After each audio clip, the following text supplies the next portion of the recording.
Might not be as creepy as I thought it was at the time. Back when I was about 19, I was working as the head baker at a summer camp in New Hampshire. One edge of the summer camp property abutted a tree farm. One day, after all my work was done, I decided to go for a ride on my mountain bike. I went to the end of the camp property and headed into the tree farm. About 4 hours later, I realized I was pretty lost. So I told myself I'm just gonna head in one general direction and I have to eventually hit a road. So that's what I did. I stumbled across a small house in the middle of the woods that had been abandoned. There were trees growing right through the walls and up through the roof. I probably should not have gone in there just because it had to be unstable. But I went in anyway. It was sort of like a 3-room house. Didn't have any plumbing or electricity. The main entry took you into our large open space that seemed to be like a studio apartment. The back third of the house was split into 2 rooms. One was a latrine-style bathroom. The other was a storage room. In the main room, there was a cheap dinner table and a couple of chairs around it.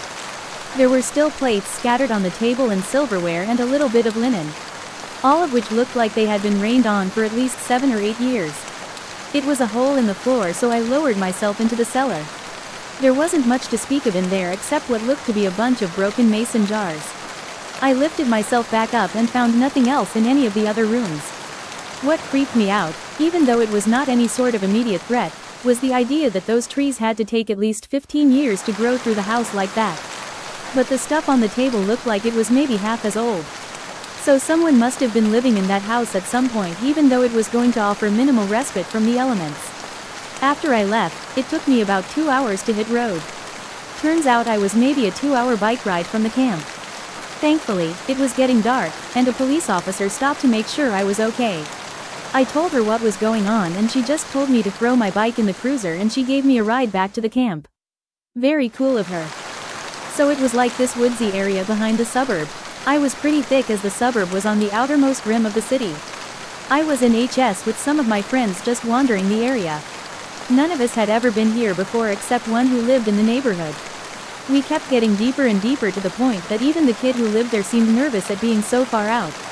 We had been walking at a pretty steady pace for maybe 2 hours, only stopping here or there. It was getting late in the afternoon and we were about to head back when we came across a swing hanging from a tree. Just a normal child swing with a flat wooden seat and rope to hang it. It looked like it was in pretty decent condition for being out in the middle of the woods. Then we noticed a pair of shoes sitting by the swing. They were defiantly for a little girl, or a little boy who loved pink, and looked like they had been there a while.